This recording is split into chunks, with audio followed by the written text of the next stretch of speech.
I'm going live on YouTube. I'm just gonna start because there's no one in the room yet. And I'm I'm not gonna be able to save the video until I have at least 1,000 subscribers. I have like 300 more to go. But yeah, I'm just gonna read. We're reading until I get my PhD. I'm pursuing my PhD so I can know every fucking thing. I've been reading the Ethics series by Ashley Antoinette. She is the bomb, the absolute bomb. Yeah, so I'm not even gonna bother waiting for you guys to come in the room. There's no point. I'm just gonna start reading. Probably go for about 20 minutes or about 20 minutes. That should do us good. Unless it gets juicy and we can't stop.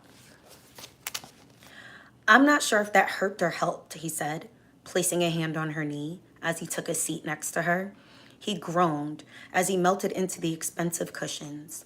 He was exhausted, emotionally spent. Me either, she said. He laid his head in her lap and she rubbed his waves so gently that he closed his eyes. Such a tender touch, the touch of a woman, his woman. But for how long? How long could he keep her? The days seemed numbered. I don't want to lose her. I'm so fucking scared I'm going to lose her, he whispered. Ethic, we don't have to do this. I love you and I know you love me, but we both knew we would have so many obstacles between us.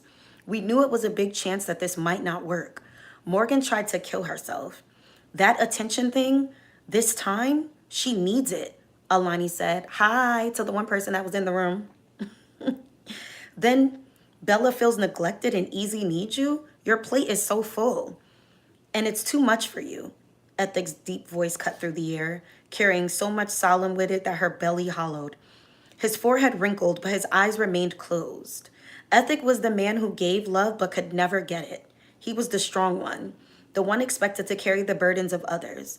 But no one thought of the ones he possessed, the weight of his own. No, I'm not saying that. But she doesn't want me here. She hates me, Alani said. So I've got to choose, Ethic said. No, I've got to walk away, Alani whispered. It had taken so much just to get here to a point where she wanted to stay. Where could she commit? Now she had to leave? It didn't seem fair. I only have myself to consider. You have 3 other souls who depend on you. What might be right for us might be wrong for them. Damn, that's deep. That's deep. I really do love you, he said, as he rubbed his palms together and leaned onto his knees. His hands went to his head and he rubbed the back of it, and then slid down to his neck to rub there too. The tension, the anxiety, the pain, all the things she provided relief for was returning because she couldn't stay. He had to sacrifice her for Morgan and it killed him, but there was no other choice. Morgan's life was at stake. Morgan was his child. She's my baby. She's been my baby since she was 6 years old. From the very first time she smiled at me, she just dug a spot right in my heart. I know Bella's right. I've spoiled her, but she deserved it. She needed so much. I just wanted her to know that she had somebody. After her parents and then Raven, I wanted her to know that she always had me. How does she not know? What didn't I do right? Hey, y'all. Thank y'all for coming in the room. Hey. You did everything right. Ethic and Alani looked up to find Morgan in the doorway. You've loved me perfectly, every day for almost an entire life. I don't want to be selfish. I want you to be happy, she said. Even if I'm not happy about the person that makes you happy, I don't want to be selfish and keep you from someone you need. I know what that feels like. I felt like that with Messiah. You don't have to choose. I don't like it, but I can try. I can give her a chance, Morgan said. Oh, wow. Ooh, we got to a good part. I didn't even notice that that was Morgan speaking. Okay, good. All right. Let me get back on track, y'all. I'm so happy to have 7 people in the room. Hey, y'all. And I think I need the therapy thing. I don't want to do it at the hospital. I'll do it with Nair if that's okay. I'd like to keep going. She swiped tears from her cheeks and walked away as quickly as she had come. Morgan hadn't realized she had pulled so much from the people she loved, that she had taken some of the love from Bella and Easy because she was trying to get her fill. She didn't want to do that to them. She didn't want to do that to him. They were her family, and she promised herself going forward that she would consider their feelings from now on. even if she had to hurt a little bit in order to do so. Selfless. Morgan wanted to be selfless for the people she loved. Letting Ethic love Alani was the first step. Yes, girl, because they do love each other. The scent of the Palo Santo stick filled the air as Messiah sat in the leather chair watching Blue. As she clipped the dead leaves from the sage plant she was insistent on growing in his room. You and all this energy bullshit is fucking up my motherfucking room, Messiah said. He always cussing. Your grumpy ass needs some good energy, so shut it, she countered. A nurse entered the room and Blue took a seat across from Messiah. Will it hurt? She asked as she watched the nurse pull out the items necessary to administer his medication. Just a little pinch when I insert the IV into the port, she said. Nothing Mr. Williams can't take. Messiah flexed his muscles and winked at her. A nigga is built for tough, he said. The blonde young nurse turned beet red. I can see that, she flirted. Girl, he don't want you. You better back up. Blue rolled her eyes and shook her head, smirking, as the nurse hooked Messiah up to the drips. The infusion room was empty. Blue had paid extra to make sure his treatment was private. If he had to be weak, she knew he wouldn't want anyone witnessing it, even if it were only the other patients. We'll start with an agent to relax you and take the edge off, the nurse said. Then I'll add, I don't know what this word is. Bear with me while I try to pronounce it, y'all. Chlorambucil? That sounds about right. Then I'll add chlorambucil. As a matter of fact, what we're going to start doing on the shorts is every time I come across a word when I'm reading that I don't know, we're going to do a word of the day. So y'all give me 1 second. I'm about to run real quick to grab a pen so that I can underline this word and save it for the words of the day. 1 sec. I'll be right back, y'all.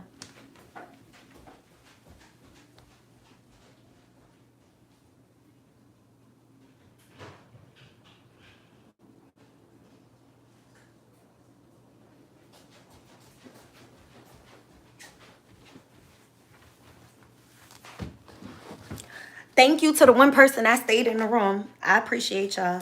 All right, so I'm about to just mark that word. I don't want to mark the book up too much because when I'm done reading them, I want to be able to give them away. So, I don't want them to be in horrible condition. So we'll restart that paragraph. We'll start with an agent to relax you and take the edge off, the nurse said. Then I'll add chlorambucil. That medication will attack the cancerous cells in your body that are trying to divide. The more we can stop the division of those cells, the more time we give you. The port acts as a vein that will carry the medicine throughout the rest of your body. Messiah's chest locked. It was his first chemo treatment and he didn't know what to expect. He felt like a shell, like his life had already abandoned him and he was a hollow representation of the man he used to be. He remembered this feeling. He hadn't had it in a long time because it was accompanied by fear, and he hadn't feared anything in a long time. But damn, he was terrified of this. My hair will fall out? He asked. It's a side effect of the chemo. We could cold pack you, put packs of dried ice around your head for hours during the treatment. It could help stop with the hair loss, the nurse said. How cold? He asked. Negative temperatures. Extreme cold is necessary if we take that route, the nurse informed. He shook his head. Nah, let's just get it over with. He closed his eyes and leaned his head back. He felt the nurse pull down the hospital gown to access the device they had implanted underneath his skin. He gritted his teeth and disappeared in his mind to Morganland. Messiah, I love you. Those Z's. He felt that tear slide out of the side of his eye and then felt Blue's dainty hand as she reached for him. He gripped it tightly as the pain from the port being hooked up seized him. It was over in seconds, but then a tingling filled him. It'll feel like something burns or like your chest is going numb as the medicine moves through your system, the nurse said. Messiah grunted. You just hit your call button if you need anything. I have ice and clean buckets in case you need them. Thank you, Blue whispered. So I think Xavier has a girlfriend, Blue said, trying to distract him. Say word, Messiah said, popping his eyes open. My little nigga, he snickered. Yep, Blue answered. I found a picture. Some fast little ass girl drew him. He's a baby and he's getting drawn hearts for him already. I think I want to go up to his school swinging. Messiah laughed. I bet you do. You treat him like he's your boyfriend. Yo ass gonna be sick when he get older and he get the real thing, cause you for damn sure ain't giving Iman no play, he stated. Who says I ain't giving Iman no play? Blue said, cocking her neck back. You ain't coming off that blue with your celibate ass, Messiah snickered. Messiah's entire face turned green as he sucked in a deep breath. Messiah? The bucket, B, he gasped. Blue reached for the bucket and held it up as vomit spewed from him. She turned her head as he heaved up so much clear fluid that it came out his nose. It's okay, she whispered. She hurried to the bathroom to empty the vomit and then emerged with a wet towel. She lifted his chin, wiping what remained. When he looked at her in when he looked in her eyes, Blue felt her eyes prickle. She snapped them closed and shook her head to gather herself before opening them again. It's okay, she said again. We don't have to talk. Let's just watch TV, okay? Let's relax. She reached for the bottled water in her bag and handed it to him. He drank it all, only for it to come right back up. Blue grabbed a new bucket and clenched her eyes closed as she held it up for him. She hadn't been fast enough. He was covered in vomit. Blue, get the nurse, he heaved. This shit got me fucked up. They gotta take it out, B. Take this shit out. No, Messiah. If you stop these treatments, you die, Messiah. You die, and I can't live with that, Blue stated. Just wait. She carried the bucket to the bathroom, repeating the process and emerging with fresh towels and a fresh hospital gown. That's what's up, because she really pushing him. She's really pushing him. She cleaned him up and helped him into a new gown before sitting in her seat. This ain't your job, B. I'm sorry I'm putting this on you, Messiah said, tone low, discouraged. And it wasn't your job to keep me clean all these years, to watch over me after Noah died, to come cut my grass when Iman is in California, to teach Xavier how to shoot a jump shot or come cover my windows in plastic before the first snowfall, Blue whispered. But you did it. You do it and you never complain. And you never not show up for me. I'm always going to show up, Messiah. Other people seem to come and go, but we all we got, she answered, tears falling. She held out her hand and Messiah snickered, clasping 4 fingers in a gangster shake and then extending her pointer fingers before interlacing all 5 fingers into a joint fist. Their handshake. Some old school gangster shit Messiah had forced her to learn that they did effortlessly now. You so G Blue, it ain't even funny, he said, snickering weakly. Make sure you give my nigga some pussy when you get home. Yo, he's crazy. Blue burst into laughter and Messiah gave up a weak chuckle as well. Blue grabbed the remote and turned on the TV as Messiah lifted his feet onto her chair. Blue pushed his feet off her. Get your dogs off of me. You know I hate feet. Them crusty things, she said, frowning. He smiled and lifted them back up into her lap anyway. Blue didn't fuss. She turned up the volume of the old black and white movie and they sat in silence. Messiah was in for quite a road, and it was almost impossible to stay optimistic. But as he sat watching the delight on Blue's face as she watched old episodes of I Love Lucy, he felt a calm he had never experienced before. Despite the circumstances, despite the pain, despite it all, when he zeroed in on the amusement that played in her eyes, everything inside Messiah stilled. He felt no anger, no pain, no shame, because if he hadn't done anything else right in his life, his friendship with Blue, he had done that well. And her being there, fighting death with him, was proof of that. I am going to read these comments while there's no one in the room yet and just see what you guys had to say. Oh, you guys are so nice, so sweet.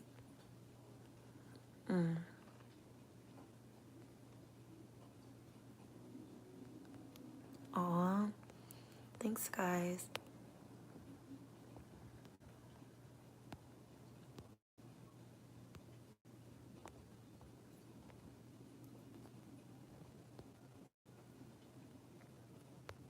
I figured I'd play with these buttons a little bit. Okay. I want to see if I can share.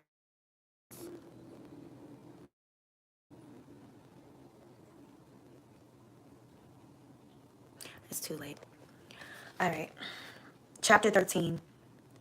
How did you get here? I'm comfortable singing because nobody's in the live right now. Nobody's supposed to be here. One thing I like about Ashley Antoinette, this author, is that in her books, she includes a playlist for us to follow along with the music that she puts in her books. So once this video actually becomes shareable, because again, I'm not at 1,000 subscribers yet. I have about 300 left to go. Then you will see how terrible my voice is once this becomes shareable. So yeah, the song "How Did You Get Here" is a part of chapter 13. Alani's neck bobbed with every soulful note that floated through the living room as she sat, folding the pile of clothes that rested in the basket at her feet. The glass of Moscato that sat next to her toes lifted her spirits. There was no crying today, so a bitter red wasn't necessary. Her wine choices matched her mood. I know that's right, Alani, because she. Today, she was feeling light and sweet, so Moscato it was. She swore she was fancy, so she had to cut up a block of cheese and some salami and pepperoni to pair with it. She was being fake bougie, and she smiled, laughing at herself a bit because Ethic's massive estate had her forgetting that she was just a regular old girl. She was so comfortable in his home. The longer she stayed, the more it felt like she belonged. It was Saturday, and she had taken her normal routine of R&B and weekend cleaning to his house. Ethic was still sleeping. A long night of lovemaking was holding him hostage. Alani quivered, thinking of the ways he had handled her mere hours ago. He deserved every single second. I don't know what happened, y'all, but yeah, it looks like the stream was interrupted. Let's get back on track. Um, I'm gonna just read chapter 13 over again. It was just one page that we missed. Alani's neck bobbed with every soulful note that floated through the living room as she sat folding the pile of clothes that rested in the basket at her feet. A glass of Moscato that sat next to her toes lifted her spirits. I feel like I may need to like adjust myself slightly. Y'all give me 1 second. All right, this feels a little bit more comfy. There was no crying today, so a bitter red wasn't necessary. Her wine choices matched her mood. Today she was feeling light and sweet, so Moscato it was. I ain't gonna lie, a glass of Moscato sounds real nice right now. I think I'm gonna bring me some wine and stuff. I mean, I got me a little cup, but I don't always want to drink tea or coffee. Sometimes I want some wine. You feel me? Ooh, that just reminded me. While I have 0 viewers in here, let me hook up some music. This is the first live, y'all, so just this is gonna be perfected sooner than later. I promise. Ooh, I want to put on.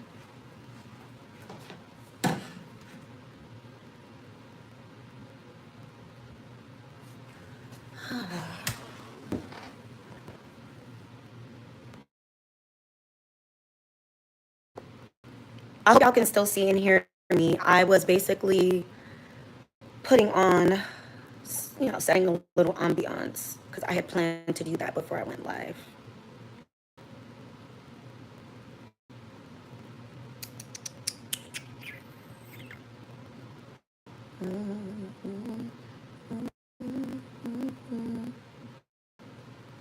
Now the song is stuck in my head. Nobody's supposed to be here.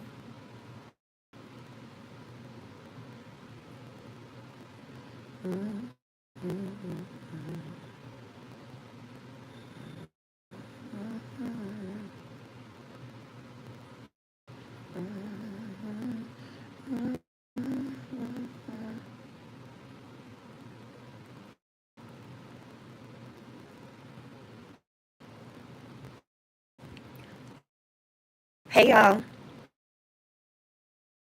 just setting an ambiance.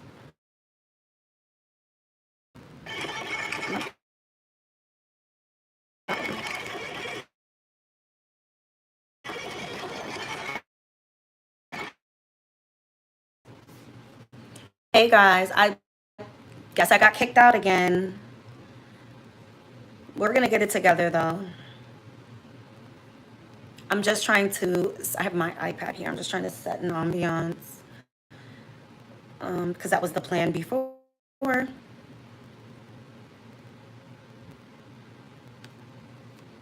Ay.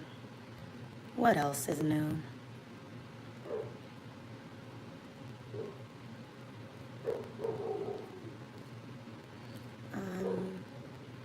Hi, y'all.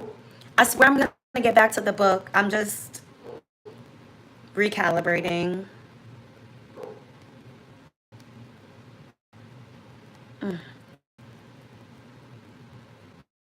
Being live is so much more different for me because I'm so used to pre-recording, so I could be like extra perfect. Oh, yeah, yeah.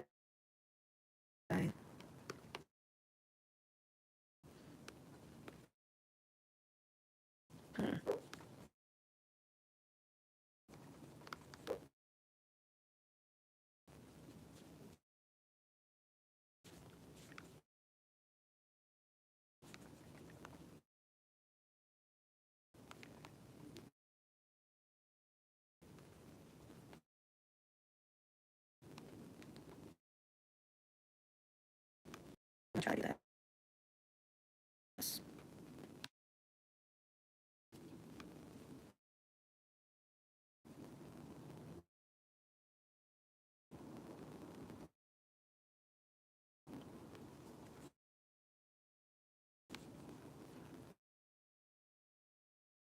Thank y'all for your patience.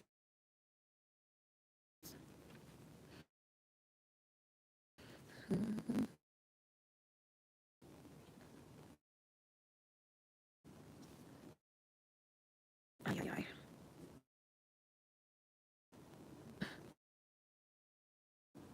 Okay, now we get somewhere.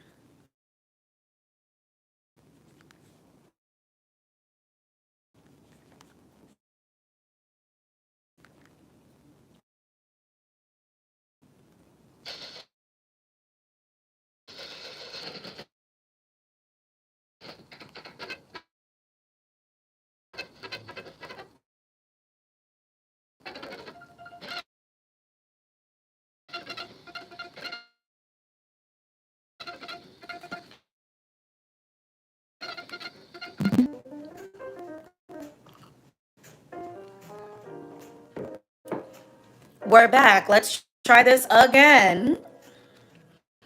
Keep in mind, I am doing this with an iPhone 11, so that would explain all of these knockouts. Okay, chapter 13. Today she was feeling light and sweet, so Moscato it was. She swore she was fancy, so she had cut up a block of cheese and some salami and pepperoni to pair it with. She was being fake bougie, and she smiled, laughing at herself a bit. Because ethics massive estate had her forgetting that she was just a regular old girl. She was so comfortable in his home. The longer she stayed, the more it felt like she belonged. It was Saturday, and she had taken her normal routine of R&B and weekend cleaning to his house. Ethic was still sleeping. A long night of lovemaking was holding him hostage. Alani quivered, thinking of the ways he had handled her mere hours ago. He deserved every single second of rest he was getting. He had put in work, and she still felt the effects of the orgasms he had delivered. Nanny and Mr. Larry had come by to get Bella and Easy. So the normal noise that filled the walls was non-existent, and Morgan was barricaded in her room. She hadn't been very vocal since the therapy session, opting to stay in her room for most of the day. Alani heard the tears, though. In the midnight hours, she had heard music coming from behind closed doors, love songs and crying. Alani's heart ached for Morgan because she knew what that felt like. She took a pile of the finished clothes upstairs and marked on Morgan's door. "I'm fine!" It was Morgan's answer every time they checked on her, an emotional confirmation that was barely audible through the wooden door. She didn't want to talk, didn't want to participate in activities with the rest of them. She just stayed secluded in her room, wallowing, and everyone was so worried that they knocked all day long. Sometimes Easy, most times Ethic, a few times Bella, never Alani. This was her first time knocking, and she was disguising her presence with a clean clothes delivery. Alani pushed open the door. "Morgan?" she called. The room was so dark. The blackout curtains blocked out all light. This jazz is a little bit too upbeat for the sadness in this chapter, so I'm just gonna turn it down a little bit. "Get out my room," Morgan whispered, voice cracking, because the tears hadn't stopped. They would never stop. "I have clean clothes, sweetheart," Alani said. Morgan didn't answer, so Alani set them on the dresser. Morgan was barely a shadow in the distance. All she could see was that Morgan was balled up in the fetal position, and she was facing the wall. Morgan had been breathing. She was far from living. And we're back once more. Morgan may have been breathing, but she was far from living. Alani stood there for a few seconds, trying to will herself to say something, anything, but she didn't want to give Morgan any reason to push her away. Alani's heart pulled inside her chest. She could hear Morgan's heartbreak. It was just festering, rotting the poor girl from the inside out. Alani turned to leave, but she paused at the doorframe and then walked over to the curtains, pulling the curtains open some. What are you doing? Morgan asked as she popped up in irritation. Maybe just leave the curtains open, Alani suggested. Even a little light would make you feel better. Morgan hopped up and stormed to the window, snatching the curtains closed. This isn't your room. This isn't even your house. Just get out. You can pretend like you belong here. You can try to replace your dead daughter with Easy and Bella, but leave me the fuck alone. Morgan snapped. Mo. Epic's baritone. Oh, that was okay. We do his voice. Mo. Epic's baritone startled them both, and Alani turned, paying eyes to him. Alani felt like Morgan had hit her, and she felt anger bubbling on the tip of her tongue. This was the second time Morgan had disrespected her Rosemary. Alani stopped and pointed a warning finger at Morgan. It took everything in Alani to control her emotions. She curled that finger into a ball fist and closed her eyes as she sucked in a deep breath. The curtains stayed open, Mo. I've been where you are. I know it's killing you. I know it hurts so bad you can't even breathe. You're mad as hell, and your little ass is mean as fuck. And the baby in your stomach isn't making it any better because you're sick all the time. I know, Morgan. I'm with you. Only I did all the wrong things, and my baby ended up dead. If you want that, if you want to kill you and the side maid, you certainly are doing just that. If you want to be all, if you want it all to be worth something, then leave the goddamn curtain open. At least let the sun hit your ashy ass face. That's a start. And eat the food I set up here. All right, Alani? You play with more. Alani picked up the plates of food that Morgan had touched as she headed to the door with tears in her eyes. She turned to Morgan before exiting. And I can take all the cheap shots you've got. I survived. Words. I'm no desperate. Gotta let her know. So you want to talk about my dead daughter? Go ahead. I'll eat that because I know you're hurting so bad that you want everybody else to hurt too. I've been there. I know. If you want to talk to someone who knows how to climb out of it, I'm here. Alani stormed by Epic and he reached for her elbow. But Alani pulled out his hold. Don't, she said. I'm gonna finish my mind cleaning this house and sing old school love songs because I'm fucking in love, damn it. Oh, she got that shit in. Ah! Lord have mercy.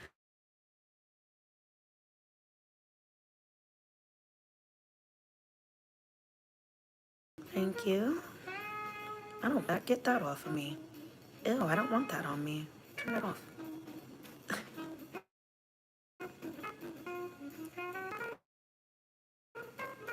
This is cool.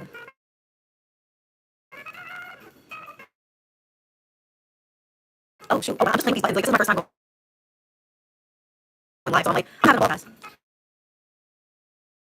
Alright, let's get back to it. Don't! She said, I'm gonna finish sipping my wine, cleaning this house, and sing old school love songs because I'm fucking in love, damn it. Oh, she ate her up with that line. Alani left at the stairs with Morgan, and she took the stairs back to the main floor. Don't let Morgan act as make you cry, she whispered. Just breathe. You can do this. Alani needed fresh air. She slipped into a pair of the house shoes that sat by the front door and hurried outside. She gulped in air like she had been deprived before heading to the mailbox. She needed something good to come to her today. Her contracts were on the way. She prayed for the distraction because the mention of Kenzie had shaken her. Morgan was trying to pull her back into the dark, and she felt the anxiety building. Alani walked the distance of the long driveway until she got to the gate. She entered the coat and stepped outside with safety to pull open the mailbox. Only one letter rested inside. She pulled it out in her stomach plummeted when she saw the name on the return address. Desaya Okafor. Alani's eyes lifted to the house and then jerked it back to the fancy writing. It burned Alani that even Yaya's script was pretty. Is he married to this girl? She was no fool. She knew Yaya had to be short for Desaya. She recalled Easy's birthday party. The chemistry she felt between Yaya and Ethic. The familiarity, the smiles they shared. The last he extended to her. Alani felt jealousy burn through her veins, like someone had doused her in gasoline. She tore open the letter, not caring that she was evading privacy shit. I would have did the same thing. What you write my man for? What you write my man for? Ethic. I can't even tell you the ways I miss you. I'm so grateful for the connection we have. I know you have someone now. But I just need you to know that you always have me. Always. Nobody, not any, certainly not encouragement. Becomes worth it. Not any other person between us is actually between us because you and me will always just be you and me. I love her. Nobody else has ever really mattered. What we have is for us. I love you so much. I can't wait to see you. Same time, same place, same room. I'm still coming for you. Thank you for the money. You don't have to. I always say no, and you always send it anyway. Every month. I'm so grateful for you. You will ever be the love of a lifetime. The greatest one I've ever known. Next lifetime will live up. Until then we have our day. Once a year. It's coming up. I'll see you soon. Not gonna lie. I love me some Gagnon. But now that Epic has moved on, girl, bye. Like, I mean, girl, bye. She always has an birthday. Like, she's so happy. The picture that comes in the letter with the final note on the coffin. Diana's green eyes stared back at her as she held the baby boy Alani had seen at the birthday party. Alani's heart was no longer functioning. She could barely see as she made her way back to the house. Tears blinded her. This man, her man, was a motherfucking liar. He waited for her, sitting on his staircase that faced the door as Alani entered crying. I'm sorry. I thought Simone. She went to Alani swung on and slapped. Oh yeah, she followed up with slaps so hard that it jerked his neck to the left. Ethic stood, grabbing her in his arms, restricting her from moving. Yo, what the fuck is wrong with you? Calm down, Whittaker. Get the fuck off me. She cried. She pushed him away. What is this? She asked, tossing the now crinkled letter at his head. Before he could even read, Alani pointed an accusing finger at him. You're a liar. You're the world's best fucking liar. She couldn't breathe. She was hyperventilating. She was so upset. Ethic didn't have to read the letter. He saw the name and knew her reaction was justified. He knew that he had fucked up. Nobody explained why he was assuming at the ass. The bitches. Using your last name on my screen. You're spending her money. You're supposed to be up with her. That's not assuming. That's facts. Alani was devastated. When Nika, he said, stepping, taking a step in her direction. By the way, we can't Alani was in person. I swear to fucking not if you'll touch me, I will take your head off, Ezra. And Ezra and Ethic are the same person. FYI. He rubbed the back of his head against and took a seat on this staircase, giving her space. I told you that's done. My nigga ain't my nigga. If he sends me the next bitch a month, we check. Alani scoffed. I'm done. She got it. Alani didn't bother to dress. She marched to the room, snatched up her purse, and headed for the door. He hadn't moved from his step. He just sat there, roused by the concern. Legs open wide, elbows resting on top of his knees. Alani reached for the door and pulled it open so hard that the door handle put a dent in his plaster. Monica! He came off those steps, barking her name, but she was the one in the wrong. Alani kept walking, tears burning her eyes so badly that she had to close them to ease the pain. She was sobbing, chest quaking, as she pulled open the door to his Tesla. She climbed inside, and when she looked up, Ethic was standing in front of the car. She wanted to run his ass over. She opened her purse and rifled through the contents in frustration. He knocked on the hood of the car and opened his bald fist to expose the teeth that hung from his middle finger. He turned and walked back into the house. The confidence swaggered his step. Normally gave her swoon. Today set her soul on fire. He was so arrogant. Alani sat outside for 3 hours stubbornly, refusing to unsiphon the keys. The first hour was fine. Her phone kept her entertained, but when I died, she was miserable. Fuck him. Man, that bitch. Her lip quivered. She was only so angry because it hurt. And Alani had hated the motherfucker. Alani hated to let another motherfucker deal with cause her pain. She had told herself that she would hurt, that he would hurt her again, that he already hurt her so drastically. So he would be more careful next time, but he hadn't. He had still fucked up. He was mishandling her. The fact that Yaya had mentioned her to learn me worse. It made it seem like he had spoken to Yaya about her, and that he would still consider her as a factor. He hadn't decided to end the affair. If he didn't live so damn far away, if he didn't live so far, if he didn't live so damn far away from the city, she would walk her ass home. But instead, she stayed outside, crying and cursing him out in her head. Alani wasn't with her. She had been there before, men had cheated before, but this loyalty cut differently when you didn't see it coming. It burned more when you couldn't get on a pedestal and you hopped off that bitch with disregard. She got chipped away every piece of it. Bitterness that had weighed down her heart just to make sure she loved him right. And now she remembered why she had it up in the first place. Men were no good for her, no matter how much they pretended to be. Somehow, Alani always ended up her. Niggas ain't shit. She looked up at the house and saw Morgan staring at her from the upstairs window. Alani wanted to swing on her little ass too. She had her day. Alani sat in that car until she couldn't say anymore. She had to be so badly. She had no choice but to go back inside. She sat and grabbed her purse before climbing out. Her chest tightened as she opened the front door. He was sitting on the steps. The expression on his face told her the things that was choking her was suffocating him too. Why the fuck you just sitting there looking stupid? She asked. He shook his head and pinched the bridge of his nose. Alani was nowhere to be found. He was facing off with the body version of this woman, the mean ass version of her. That mouth was so reckless, he wanted to put something in it. But her heart was so damn angry, she feared her little ass would bite you. You're sitting outside looking equally stupid. No, he didn't even look at her. He just sat there, rubbing his hands together. Slowly, contemplating how he could explain away what she had read. He knew an explanation was owed, but he also knew her emotion would block her from hearing him. Would block her from hearing him. Alani hated that he had her. She saw Morgan appear at the top of the staircase. Can you not bring all that crazy back in here? Morgan asked. Oh, Morgan asked. You have enough crazy up in here for all of us. Alani sat. She eating Morgan up today. Alani is eating Morgan up today. She ain't playing little girl. Shit, I'm playing her. Oh, Morgan Atkins, you have enough crazy in here for all of us. Alani snapped. At the exact drop and he washed Alani, pointing her finger at Morgan. This is not your business. So go find you some hoe, Alani stated. You'll pay bills in here, Morgan, doctor. Ethics had turned and shocked to look at that hoe. This had to be the Twilight Zone. No way to arguing like this in front of him. Let me give you some bro. McCain, Morgan. When you fuck the nigga who pays the bills the right way, it makes you the boss. And I'm fucking that real gun. Yeah, I'm good. So take a spoil ass to your room now. So I can figure out if I'm gonna keep fucking him or if I'm gonna go or I'm gonna let that little fake contact wearing bitch have him back. Alani said with his. I'm sorry, I gotta run his back. I gotta run his back. Hold on. Let me give you some grown woman game, Morgan. When you fuck the nigga who pays the bills the right way, it makes you the boss. And I'm fucking ethic real goddamn good. So take a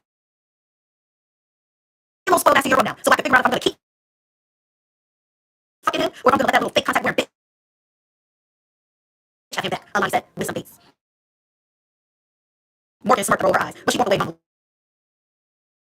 Y'all crazy as fuck. Morgan made it all the way to her room before she yelled, and that's why her eyes are real. I was Morgan got her back. No, this book is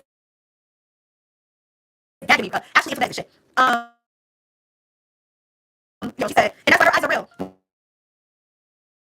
Morgan slammed the door, and I was so pissed at the revelation that she punched. Hold on. Morgan slammed the door, and Alani was so pissed at that revelation that she punched at the ass again. At the endured enough of the wave of hands. Her blows did little to hurt him physically, but inside they bruised him. He hemmed her up against the wall, pinching her chin in the you with his hands. Keep them hands to yourself, Nika. I ain't with the fight. I don't want to fight with you at all. Right now, I just want to fuck you. Because that mouth was slick and that shit driving me real crazy, baby. Fuck you, she sneered, moving her face out of his grasp. Epic clear his throat. You can't even hear our door to talk. He asked. Don't flatter yourself on his back. I can't even hear her pee. She walked right by him into the first floor half bathroom. Epic pushed the shit open as she lingered on the toilet. Close the door. I'll turn that pussy inside out, Nika. I'm not. Holy shit, he comes her. She knew he was angry because his mouth was crass. Managed Epic only heard he was still in a second away. He leaned against the frame, arms folded against his broad chest. Dark eyes penetrating hers, tears fell down her cheeks.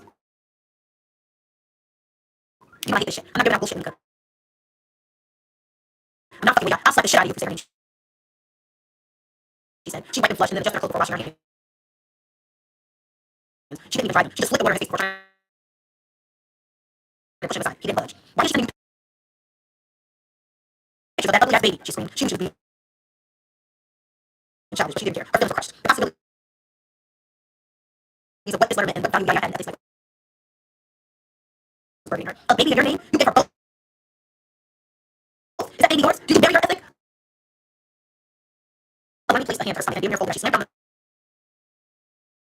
the seat and sat down. She couldn't even sit upright. The palms of her hands caught her tears as she bawled. She was trying. She was attempting to be rational, struggling to calm herself so logic returned. But she was so emotional that she couldn't think straight. Ethic got on his knees in front of her, gripping her wrists to force her to let him into her sorrow. Lilita, I'm not married, he said. So earnest. How could someone so good hurt her so badly? I'm not fucking with that girl. I did for a while. It was something serious. Until you. I thought I wanted her until you, baby. Oh, regular old me came along and made you change your mind, huh? You put me against her and I came out the winner? No. I think you're a liar. You had me here. And then once a fucking year, you plan to have her too, right? That's what the letter said. Nobody else matters. Big dog, right? You send her money once a month. Have you sent her money since I've been under this roof? Ethics jaw locked in frustration, and his silence was an admission of truth. How much? She asked. $5,000, he answered truthfully. Nigga, for what? Oh, shit, it's nothing, Lanika. It's minimal, ethics responded. The shit means nothing. So let me get this straight. You're sending her $60,000 a year. It's for that baby, isn't it? Your baby. She growled, staring him in the eyes. Finally hoping she said no, praying that there was another explanation for such a heavy sum of money. For whatever she needs, he said. I'm out of this, Alani whispered, devastated. Her chin trembled so violently. She couldn't even look at him. I went out. I don't want to do this, Ethic. I don't care what you want, Monica. You have decided. Shit, I'm decided. You're here and you're saying, baby. You're mad because our eyes ring? Fuck it. Fuck me up. I fucked with a few bad bitches before you came along, Monica. We can all get to fighting. We can get all the fighting out of the way over them right now. They're in my past. I can't change what I did before you. You're right here in front of me now. She's sending letters asking for love I'm giving you. Sending appointments for Dick to get every fucking day, baby. We had a thing. A once a year thing in case we lost touch along the way. That shit is over. I forgot that shit was even coming up. I wouldn't fucking do that to you. It's not how much you can move. I'm serious about a woman. I'm serious about you. Nobody knows. Alani saw his lips move, but just like a woman she had heard but he didn't say. We refuse to acknowledge his louder than anything he had said. Look at me and tell me that baby isn't yours. She said. Ethic blew out a sharp breath. She says it isn't. What the fuck do you mean she says it isn't? Did you get a test? Ethic, she asked. He lowered his head, scratching the back. She scoffed. You did you? She accused. You know it's yours. Leave it alone, Monica, he said. Now I'm leave you alone, she said. That's never happened, he stated. Pulling her hips off the toilet. We're past that stage. I'm never fucking allowing that to happen. So tell me what you want me to do. His tongue was on her before she could stop him. No, she shouted, attempting to stand. He stayed right there on his knees, pulling her pants down, placing one hand under her thigh and lifting it as he sucked her clit into his mouth. Ethic, no, she cried. Yeah, baby. I'll keep you coming, you won't run from me. He stood pulling down his sweatpants and feeling her. I hate this, she whispered. As she planted teeth into his shoulder. She bit him hard. And he returned showed no mercy, inflicting pain as he bit the bottom of her. This isn't fair, she whined. As he lifted her onto the seat. You're not fighting fair. Gloria. The back of her head hit the mirror as she felt the knobs of the faucet dig into her lower back as he put a beating on her. She had thrown too many blows for him not to hit back. He jabbed that pussy until it was black and blue, while Alani cried out in ecstasy. Her body was betraying her, enjoying him, while her heart was in turmoil. I hate you, she whispered. That one went right through the center of him because he knew there was a part of her that meant it. He gripped her chin, pushing her cheeks in with stern fingers as he paused. He looked at her through cloudy eyes and then finessed her tears between his fingertips, rubbing them in like he was pinching salt. Alani could see how her words injured him. She wished she could unspeak them. Even after the letter, she still didn't want to hurt him. He pressed her forehead to hers. He pulled out and turned her around, kicking her legs open before sliding in from the back. Don't hate me, baby. He whispered before devouring her neck. His lips were on her body. His dick was in her. So far in her that he was her. Put some fucking act right in. You had to beat it up with every single word. Best fuck wasn't for nothing. It chastisement. It was scolding. They weren't making love this time. He was teaching a lesson and aligning with a motherfucking A+ student. Baby, slow down. She wrong. She tried to run an ethical her hair with one hand and her hip with another. Run that ass back. Talk tall. Walk tall, baby. Yeah, take that shit. Ethic bro. I'm gonna hit this pussy as hard as your crazy ass hit me. Knock your little ass right out. God, ethic, she moaned. Say. You sorry, he whispered in her ear as he stroked forward. Alani credit. Nigga, fuck you, I'm not saying shit. She didn't realize she had said it aloud until she felt him go still. Alani's eyes popped open. She heard the snicker leave his lips. Stubborn ass, he said. Slap. It stung so fucking good. She felt him open her ass so wide it felt like he would rip her in half as he pushed himself so deep inside her. It felt like he was pushing her apologies to the tip of her tongue. She bit her bottom lip. Ah, Alani cried out passionately. She lost the fight as she creamed him. She came so hard that she reached behind her toe onto his neck and put bloody scratches on his skin. She felt him release inside her, and he leaned over onto her, raising one hand in his mirror as he caught his breath. You leave this house and I'm lighting your whole block up. There are plenty rooms in this house. Choose one and go be mad in there, he said. His tone held no play, and he put a kiss to the back of her head before pulling out her redness. He adjusted himself and Alani stared down at the reflection in the mirror. So you're holding me hostage, she asked. I think more question. When you're ready to talk without yelling, come find me. He left her standing there fuming as he walked out.